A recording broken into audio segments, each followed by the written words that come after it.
ମତେ ଲାଗେ ଯେ କୋଉ ଲୋକ ଦେଖିଲେ ତାଙ୍କୁ ବେଶୀ ଖରାପ ଲାଗୁଥିବ ମୋର ଏ ଚରିତ୍ର ସେତେବେଳେ ମତେ 2-3 ଜଣ ଚରିତ୍ର ମୋ ସାମ୍ନାକୁ ଆସନ୍ତି ମୁଁ ଭାବେ ମୋ ଶ୍ୱଶୁର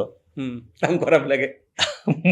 ମୁଁ ଶୁଣିଛି କୋଉଠି ନା କୋଉଠି କିଏ ଚାହିଁବ ଯେ ତାଙ୍କ ଜ୍ୱାଇଁ ଗୋଟେ ସ୍ତ୍ରୀ ଲୋକଟେ ହଉ ଆମ ମୋର କିଏ ବାପା କି ଭାଇ ଏମିତି ମତେ ଲାଗୁଥିବ ମାନେ ଭାବୁଥିବି ଯେ ସେମାନେ ବୋଧ ହୁଏ ଖରାପ ଭାବୁଥିବେ କିନ୍ତୁ ଯେତେବେଳେ ଗୋଟେ ଚରିତ୍ର ଭିତରକୁ ପଶୁଛୁ ବା କରୁଛୁ ସେତେବେଳେ ଆମେ ଫୋକସ୍ କରୁଛୁ ଯେ ସେ କ୍ୟାରେକ୍ଟର ମାନିଆ କ'ଣ ସେ ତାର କଥା କହିବାର ଶୈଳୀ କ'ଣ ଆଉ ସେ କେମିତି ଲୁଗା ପିନ୍ଧୁଛି କେମିତି କାନଫୁଲ ପିନ୍ଧୁଛି କେମିତି ଶାଢ଼ୀ ପିନ୍ଧୁଛି ତ ଯଦି ମୁଁ ଭାବିବି ଯେ ଏଇଟା କଲେ ମତେ ସଂକୋଚ ଲାଗୁଛି ତାହେଲେ ମୋ ଦାନା ପାଣି ଉପରେ ହାତ ଉଠିବ ତ ମୁଁ ସେ ଯୋଉ ଯିଏ କଣ୍ଟେଣ୍ଟ ତିଆରି କରୁଛନ୍ତି ସେ ଭାବିବେ ଯେ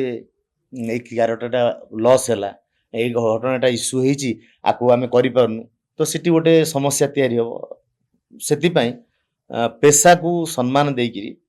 ଏଇ ଜିନିଷ ଆପଣ କରିବାକୁ ବାଧ୍ୟ ହୁଅନ୍ତି ନା କରିବାକୁ ଭଲ ପାଆନ୍ତି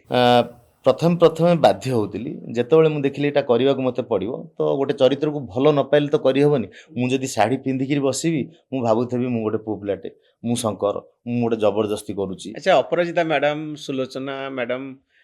ଏମାନେ କେବେ ଫୋନ କରି ଆପଣଙ୍କୁ କହିନାହାନ୍ତି କେବେ କିଛି ସେମିତି କେବେ ମୁଁ ତାଙ୍କ ପାଖରେ ମାନେ ନିଜକୁ ମାନେ ଋଣୀ ମନେ କରୁଛି ତାଙ୍କର ଉଦାର ହୃଦୟ ସେମାନେ ଆକୁ ଗ୍ରହଣ କରିଛନ୍ତି ଏବଂ କେବେ କୌଣସି ଜାଗାରେ କେହି ଅଭିଯୋଗ କରିନାହାନ୍ତି ମନ ଦୁଃଖ କରିନାହାନ୍ତି ଯେ ଆପଣ ତାଙ୍କୁ ଭୁଲ ଭାବରେ ଯେମିତି ଗୋଟେ କଳି କରୁଥିବା ନେତ୍ରୀ ଭାବରେ ଜାଣିଛନ୍ତି ଯେ ଏଇ ଯୋଉ ଅଭିନେତା ଗୁଡିକ ହଉଛନ୍ତି ସାଧା କାଗଜ ଆଙ୍କ ଉପରେ ଯୋଉ ଲେଖା ହଉଛି ଯୋଉ ଶବ୍ଦ ଯୋଉ ବାକ୍ୟ ଆକୁ ଆପଣ ଭଳି ମାନେ କନସେପ୍ଟ ତିଆରି କରୁଥିବା ଲୋକମାନେ ହିଁ କରାଉଛନ୍ତି ଆଉ ଏଇଟା ହଉଛି ଗୋଟେ ନ୍ୟୁଜ ତିଆରି କରିବା ପାଇଁ ହଉଛି ତ ଏଇଟା ଗୋଟେ କମେଡି ମାଧ୍ୟମରେ କରାଯାଉଛି ତା ଦ୍ୱାରା ଯିଏ ଯେତେ ଏତେ ବ୍ରଡ ସେମାନେ କେବେ ଏଇଟାକୁ ଭାବୁଛି ସେ କେବେ ଭାବି ନଥିବେ ଯେ ଏଇଟା ଗୋଟେ ଖରାପ ଆଉ ଆମେ ତ କେବଳ ତାଙ୍କ ଏଗନେଷ୍ଟରେ ହିଁ କହୁନୁ ଆମେ ଉଭୟ ପକ୍ଷର କଥା କହୁଛୁ ତାଙ୍କ ସପକ୍ଷରେ ବି କଥା କହୁଛୁ ବିପକ୍ଷରେ ବି କହୁଛୁ ଗୋଟେ ପ୍ରସଙ୍ଗକୁ ଆମେ ଅଭିନୟ ମାଧ୍ୟମରେ ଆପଣ ଶାଢ଼ୀ ପିନ୍ଧି ପାରନ୍ତି ପ୍ରଥମେ ପିନ୍ଧି ପାରୁନଥିଲି ପରେ ପରେ ମୁଁ ଏବେ 10 ମିନିଟ୍ ଭିତରେ ଶାଢ଼ୀ ସବୁ ପିନ୍ଧି ଦେଉଛନ୍ତି ମୁଁ ଜାଣିଲି ଯେ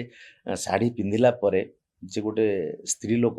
ଆକ୍ଚୁଆଲି କେତେ କଷ୍ଟ ତାର ଯୋଉ ଶାଢ଼ୀ ପିନ୍ଧିବା କରିବା ଦେଖନ୍ତୁ ଆମେ ଗୋଟେ ସାଙ୍ଗେ 5 ମିନିଟ୍ ଭିତରେ ଡ୍ରେସ୍ ପିନ୍ଧେଇକିରି ଆମ ମିସେସ୍ ଉପରେ କ'ଣ ତମେ ଏପର୍ଯ୍ୟନ୍ତ ବାହାରନ ଏ କରୁନ ସେ କରୁନ କିନ୍ତୁ ସ୍ତ୍ରୀ ଲୋକମାନେ ତାଙ୍କର ସବୁ ଶାଢ଼ୀ ପିନ୍ଧୁଥିବେ କିନ୍ତୁ ଯୋଉଦିନ ତାଙ୍କର ଗୋଟେ ବାହାଘରକୁ ସେ ବାହାରୁଥିବେ ଦେଖିବେ ଘରେ ଆଲମିରା ଲୁଗା ଦୋକାନ କରିଦେଇଥିବେ କୋଉଟା ସେ ଚଏସ୍ କରିବେ ଜାଣିପାରୁନଥିବେ ସଜ ହେବେ ନେଲ୍ ପଲିସ୍ ଲାଇବେ କାନଫୁଲ ନାଇବେ ବିନ୍ଦି ଠିକ୍ ଅଛି କି ନାହିଁ ଚୁଟି ଠିକ୍ ଅଛି ନାହିଁ ହଜାରେ କଥା